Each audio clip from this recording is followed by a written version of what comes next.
오늘 하나님께서 주신 말씀은 여호수아 7장 1절에서 15절 말씀입니다. 오늘 말씀을 위해서 하나님의 은혜가 충만하기를 간절히 바랍니다.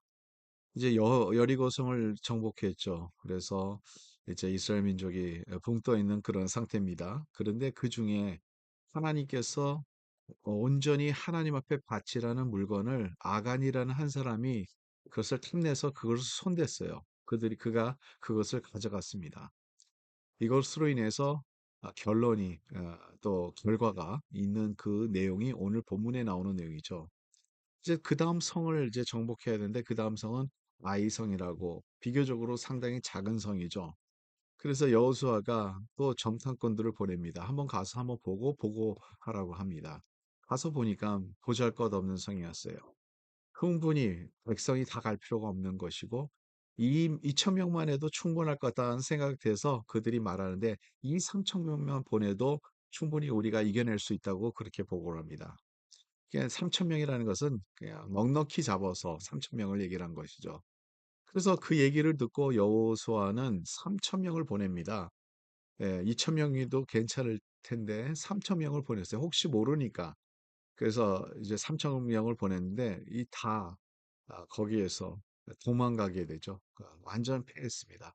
그리고 거기에서 도망가는데 도망가는 과정에 36명이나 또 죽게 됐고 또 이러한 상황에서 이제 다시 돌아왔는데 이제 여호수아가 이거를 보니까 이제는 이 주변에 있는 모든 그 가나안 사람들이 우리를 우습게 볼 것이다 하는 생각을 가졌던 것이죠. 그래서 하나님 앞에 기도를 합니다.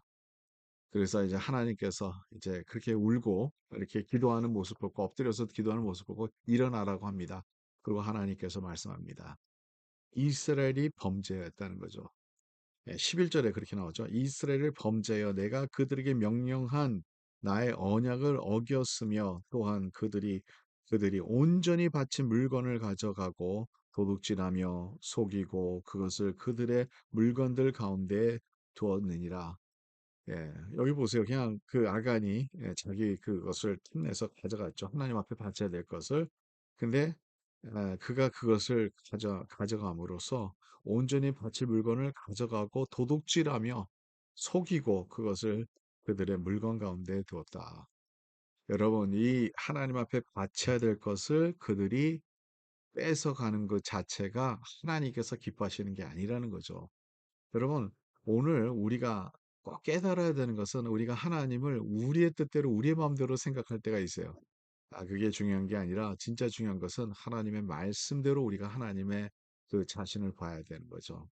뭐 어떻게 보면 이게 인간적으로 생각하면 그냥 그 한 사람이 죄 졌는데 그 한 사람만 벌하면 되지. 왜 하나님께서 온 이스라엘이 이렇게 수치스럽고 또 36명의 목숨이 죽었지 않습니까? 이러한 결과가 나게 하나님께서 허락하실까 하는 생각이 일반 생각 사람들이면 다 생각하고 인간적인 생각은 가진 우리 모두는 그런 생각을 가질 수 있습니다.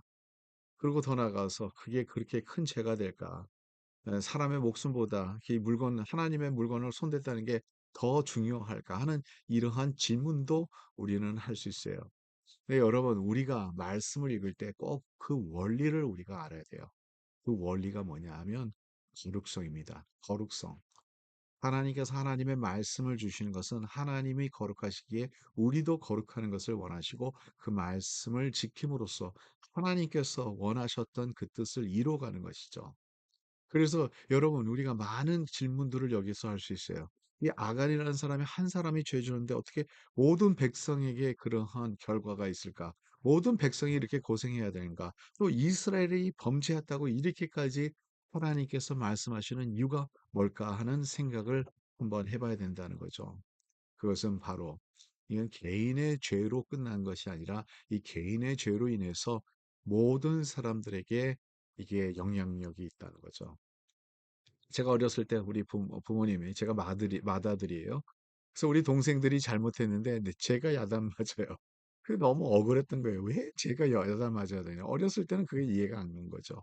그리고 다 모여놓고 다 야단을 칠 때 저한테 더 오히려 야단을 쳐요. 우리 동생들이 잘못하면. 그러면 이 동생들을 제대로 관리를 안 했다고 저한테 야단을 치시는데 저는 그때 되게 억울했어요. 왜 그렇게 하시는가. 그리고 너무 억울하다는 생각 가졌어요. 근데 이제 성장하다 보니까 제가 이제 깨달은 거죠. 우리가 각자 갖고 있는 이 단체 생활이나 가족이나 더 나아가서 한 나라에 우리는 책임 의식을 가져야 되나 서로에게 책임 의식을 가져야 된다는 거죠. 한 사람이 죄를 지게 되면 그 나라가 죄를 지게 되는 것이라는 그 마인드를 가져야지 그 나라는 하나로서 온전하고 아름답고 더 나아가서 오늘 말씀에 따라서 하나님의 백성의 거룩하심을 위해서 하나님께서는 반드시 그것을 그대로 진행하신다는 거죠. 그래서 13절은 너는 일어나서 백성을 거룩하게 하여 그렇게죠. 거룩하게 하여라는 거죠. 야간의 죄를 이제 그것을 뽑아내서 누가 죄졌는 것을 하나님께서 세우라 그러죠. 예, 많은 이제 지파들 중에서 선택하실 거고 그 지파들 중에서 가족을 선택하실 거고 그 가족에서 또한 그 한 사람을 선택할 것이라고 얘기를 하고 있어요. 그래서 이러한 것을 우리가 아, 꼭 알아야 된다 하는 그러한 생각을 우리가 가져야 됩니다. 여러분 여기에서 하나님께서는 하나님의 말씀대로 살아가는 것을 그의 백성이 그렇게 진행하고 그 믿음을 갖고 살아가는 것을 하나님께서 원하신다는 거죠. 여러분, 저와 여러분들이 오늘도 그래서 우리 나라를 위해서 기도하고, 우리 자신을 위해서 기도하고, 우리 교회를 위해서 기도하고, 하나님의 이 거룩성을 지켜가는 저와 여러분 되시기 간절히 바랍니다. 하나님 감사합니다. 오늘도 말씀 주셔서 감사하고 이 말씀 안에 있는 진리대로 저희들이 주님의 그 거룩성을 깨달을 수 있도록 도와주시고 주님의 공동체로서 하나님의 말씀을 지켜갈 수 있는 저희들의 저희들의 삶이 될 수 있도록 도와주시옵소서. 아간의 죄를 우리가 반복하지 않게 해주시고 아나니아, 사피라 같은 그러한 죄도 우리가 하나님의 것을 하나님의 것으로 우리가 알고 지켜갈 수 있는 저희들의 모습이 될 수 있도록 도와주시옵소서. 예수 그리스도의 이름으로 기도 중나이다. 아멘. 예, 오늘도 주님과 함께 승리한 하루가 되기를 간절히 바랍니다.